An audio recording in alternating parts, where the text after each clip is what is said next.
Hey, friend. Welcome to day 26 of our 30-day drawing adventure.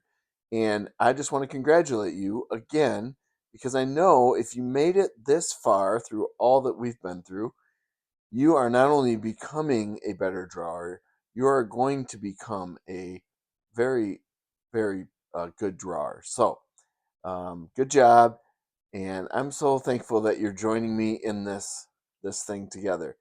Now, I knew all along, no matter where this was going to go, that at some point I was going to talk to you about drawing not just for um, your own enjoyment and your sketchbook and all the things we've talked about, keeping a record of your life and where you've been and what you're doing. But there's going to come a day when you may want to draw something that other people see, whether that be something hanging on your wall or something you give someone. Uh, you will want to do something that is not just in a sketchbook or in a pile of progress drawings that you do. And that's what we're going to start talking about today. We're going to continue tomorrow, but we're going to draw today, and this is day one of drawing for outcome. And we are going to just talk about what that means and how to get ready for doing that. So I am just going to kind of talk you through this. I'll probably throw some examples up on the screen of what I'm talking about, and I'll get a little bit more specific and practical tomorrow, but it's all going to be pretty practical. So um, I'm you don't really need anything right now until you decide to do this and make a drawing for outcome, which I hope you do after you we kind of go through all this. Hopefully you've already done that somewhat anyways, but I hope that you do that as a result of this. But you don't need anything right now. We're just going to talk through it. So uh, let's do it.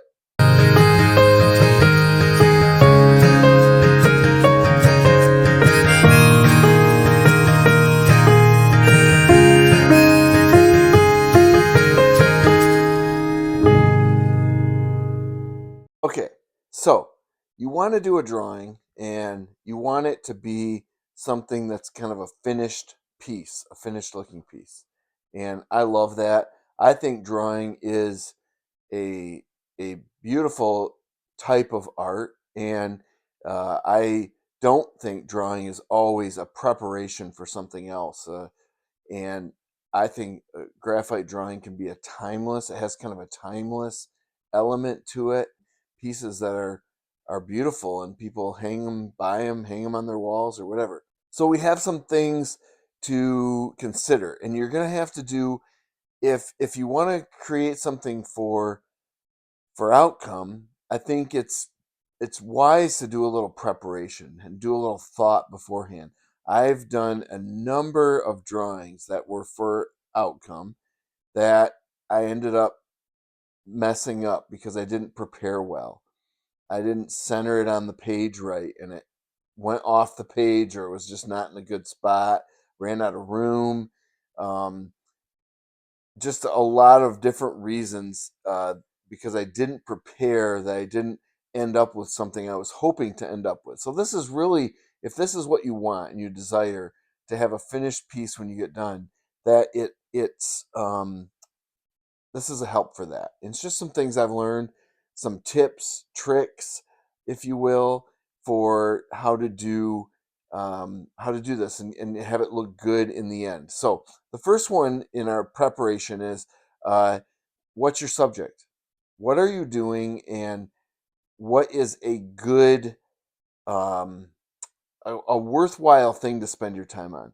And this is something that probably I've given more weight to recently than I used to because of a few of those dead ends. And by dead ends, I mean I started a drawing of something that was way too difficult and took way too much time. Stones in the bottom of a stream that there's hundreds of them. And, I'm like, I want to do a drawing of this. I was not thinking I was going to spend 75 hours on a drawing like that. So it's kind of that kind of thing where you have to be kind of wise in what you choose. Doing a drawing of someone, what they're wearing, what their hair's like. These things can have massive impacts on, if you're going to try to draw it, on the length of the drawing and your technique and all those things. So um, here's some little things I've learned. I think drawings that capture someone's personality are better than portraits. So if you can find a subject, or you're doing a person or a pet or some living subject, find a photo or take a photo that kind of captures who they are while they're doing something. I think these make for much more interesting things. You can certainly do portraits, but they end up lacking a little bit of interest, in the sense of what you see is what you get. But we're not only talking about living things. Landscapes are wonderful. Um, and you just need to be thinking about the if it's interesting. I think that's one of the things. If you're going to put the time and energy into a drawing, you better like what you're starting with. And I've always thought that you should always be interested in the photo or the subject in its own right, before, if you're going to spend all the time to draw it.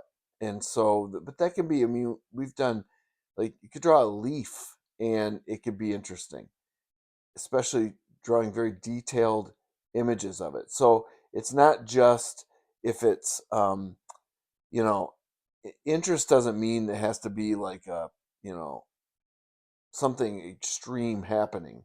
It just means that there's something that someone could notice in the drawing that they maybe wouldn't have noticed in a photo, because you took the time to draw it.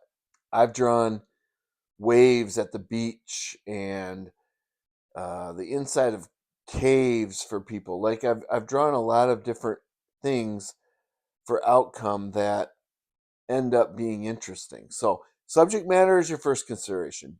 Is it interesting? If you're going to spend your time on it, make sure it's something that you like or that's interesting. The next consideration, we're only going to do about half of these right now, or I'm going to kind of show you how I do this more tomorrow. But the next big consideration is size. How big is it going to be? Is it going to be a little drawing, 4x6 type pencil drawing, or is this going to be a large drawing?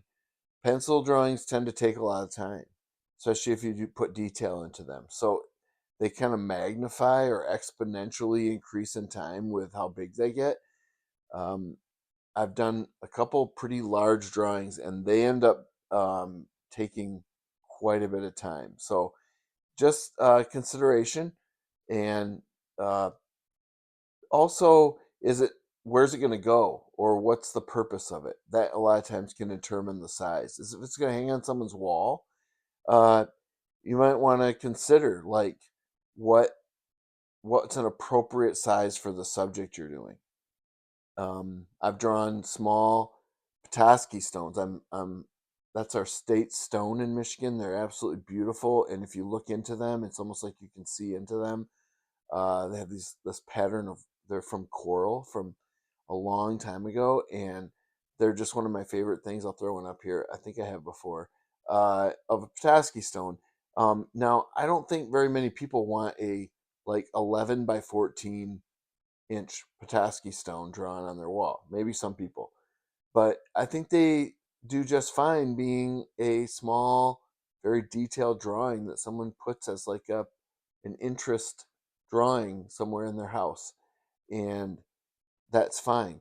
If it's someone's pet that they lost, or a lost loved one, or something that you're doing as a gift for them, what's an appropriate size for that you can do and finish, so that you don't get burned out halfway through it, but also that it fits nicely in their walls and that they like. All right.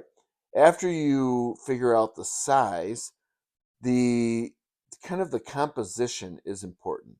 And by composition, I mean, is this drawing going to have hard edges where you're going to, I'll show you this tomorrow, but like somehow prep the edges, like with tape or whatever? You're going to go like a square, your drawing's going to go right to a hard edge, or round a hard circle edge? Or is it going to kind of exist in the middle, floating? Even if you ground it with the background or whatever, is the edges of your drawing going to be hard or soft? Is it going to fade out or be hard? I don't think there's a right or wrong answer. I've done both, but it's a consideration you should take as you head into it. And finally, for today, I just want to talk about working off of a photo. If the drawing is for outcome, it's really hard to imagine being able to do whatever you need to do in a sitting from real life. And so even if you are inspired by a real life scene, always just take a photo of it. It's going to be very helpful for a drawing, anyways, because of the things I'm going to show you tomorrow. But you probably should work from a photo. And one of the main reasons for that is because it doesn't change. And it's going to, if it takes longer than you expect, you'll have it to work from for a longer period of time. But another reason is we are going to look at tomorrow how to prep that photo to make it the easiest possible for you to draw it. And we're going to talk about a number of ways to do that. And these are little tips and tricks I've learned that just help you get to that finished outcome that you love. That's drawn by you 100%, but that it helps you get to that. And these are things I've just learned over time that really help that. So, these are the things I want you to kind of think about these. And your direction for today is I would like you to find something that you'd like to draw for a finished thing. And that can just be, it can be to give someone, it can also be to hang on your own wall, and that's something you really want to have a drawing of. So, uh, that's your assignment for today. Find something you want to, a photo of something you want to draw, you'd like to have a finished drawing of, and we will start working through that process tomorrow. So that's part one of drawing for outcome, and we're going to work through those, the rest of that tomorrow. Thanks for joining me today, and we'll see you then.